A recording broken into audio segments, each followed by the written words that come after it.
Prise directe. Restez connectés, restez informés. Prise directe. Restez connectés, restez informés. La première session de la 14e Assemblée populaire nationale s'est clôturée lundi le 13 mars. Le Premier ministre chinois Li Qiang a rencontré la presse et a répondu aux différentes questions posées par les journalistes chinois et étrangers. Dans l'émission d'aujourd'hui, nous avons invité M. Xu Tieping, professeur à l'Université de communication de Chine, pour faire un bilan et partager ses avis sur cette conférence de presse. Prise directe, l'invité. Lors de la conférence de presse tenue après la clôture de l'APN, le Premier ministre chinois Li Qiang a mentionné les politiques domestiques et internationales liées au soutien à l'emploi, la sécurité alimentaire, le développement de haute qualité, la revitalisation rurale. Alors, Monsieur Xu, quels sont les sujets qui vous impressionnent les plus? J'ai bien suivi la conférence de presse de A à Z. Première impression, c'est que le nouveau Premier ministre Li Qiang parle avec un ton très calme, mais aussi très ferme, basé sur une confiance bien forte. Notamment, je pense sur les thèmes soulignés, sur les objectifs bien ciblés. Comme on dit souvent, c'est que les deux premiers ministres, l'ancien M. Li Keqiang et le nouveau Li Qiang, ont même nom de famille et leurs prénoms sont semblables. Voilà une meilleure continuité, une forte coïncidence. Et il y en a beaucoup de sujets importants. Ce qui m'impressionne le plus, je pense, avant tout, c'est la réforme, je dirais, institutionnelle, 9e, depuis les années 80 du siècle dernier.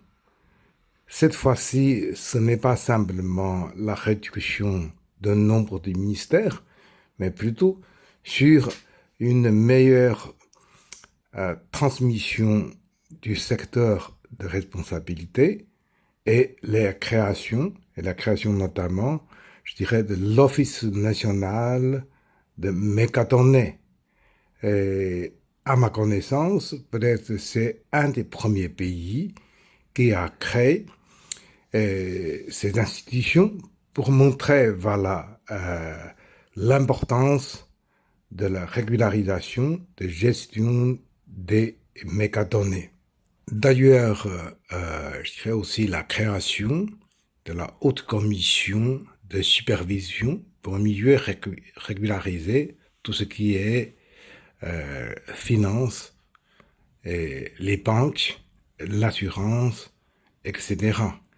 Qu'on a bien vu tout récemment, par exemple les scandales et la faillite financière aux États-Unis. Chez nous aussi, moi je pense que l'importance se montre plus très urgent. Enfin, le troisième, c'est surtout une réorganisation du ministère de technologie et de sciences.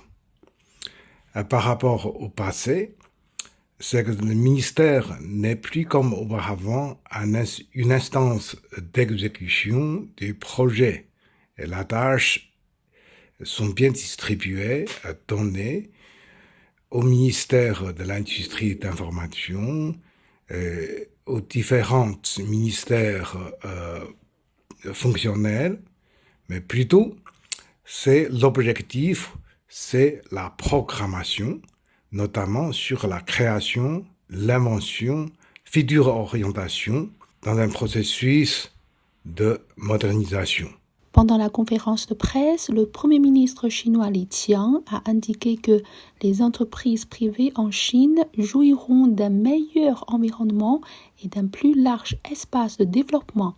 La Chine encourage, soutient et guide inébranlablement le développement du secteur non public. Alors, Monsieur Xu, Quels sont vos points de vue sur la volonté de la Chine en matière de soutien au développement des entreprises privées? Eh bien, le secteur privé, beaucoup en parlent. C'est bien vrai que c'est un des grands changements depuis la réforme. Aujourd'hui, chez nous, on parle souvent de 5 ans jusqu'à 80%. Qu'est-ce que c'est 50% et 90%?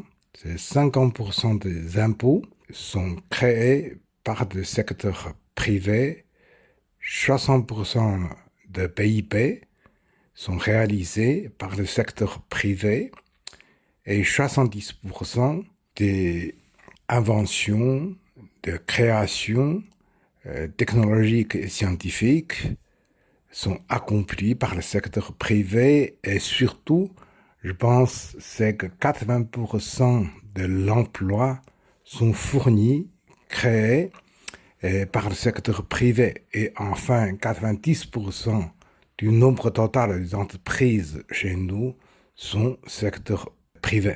À travers les chiffres, bien sûr, on le voit l'importance et la dimension du secteur privé. C'est ainsi que le Premier ministre Li Qiang a insisté sur le soutien et la promotion. Là, à travers son discours, mais aussi son rapport, je pense que quelques points, il faut bien les souligner. C'est surtout la forme. Je pense qu'on sait, depuis quelques années, la Chine a pratiqué l'expérience de PPP, c'est-à-dire partenariat entre le secteur public et le secteur privé. Et dans la réalité, c'est que surtout dans la province maritime, il y a plus de mixage, notamment au niveau provincial et au niveau municipal, de plus en plus de systèmes d'actionnariat et le mixage qui mieux conjointe les efforts du secteur privé et du secteur public. Et dans le monde rural, on sait que depuis quelques années, la coopérative, volontaire bien sûr, se développe aussi pour mieux améliorer la qualité et la production. Et entre le secteur privé, moi, je pense, comme le Premier ministre Li Qiang a bien indiqué, aujourd'hui, on souligne surtout le traitement égal. On pense aussi qu'il faut, je dirais, faire plus d'efforts dans la capitalisation, dans le financement pour le secteur privé. Lors de la conférence de presse, le Premier ministre chinois a également rappelé l'importance de la Chine en matière de son ouverture, comme cette année marque le 45e anniversaire de la réforme et de l'ouverture de la Chine. Comment évaluez-vous cette matière? Un autre point qui attire bien sûr l'attention, c'est qu'il y a un point de rénovation sur le développement socio-économique avec, je pense, certains changements. Notamment, par exemple, urbanisation, le processus accéléré, avec une certaine déruralisation, vieillissement de la population, et que la Chine commence à souligner plutôt le développement plutôt qualitatif, c'est-à-dire de haute qualité, que quantitatif, c'est traditionnel. L'importance, ce n'est plus, par exemple, le taux de croissance PIB classique, plutôt c'est la création, l'emploi, l'équilibrage, l'écologie, le bien-être et une meilleure, je dirais, redistribution à travers, à l'échelle mondiale, concernant, par exemple, le dossier social, le nouveau ministre a bien souligné l'importance sur, je dirais, le bien-être comme l'éducation, comme service général, comme question de logement et la création de l'emploi. Merci, Monsieur Xu. Ainsi prend fin cette édition de Prise Directe. Je vous remercie de l'avoir suivi et à la prochaine.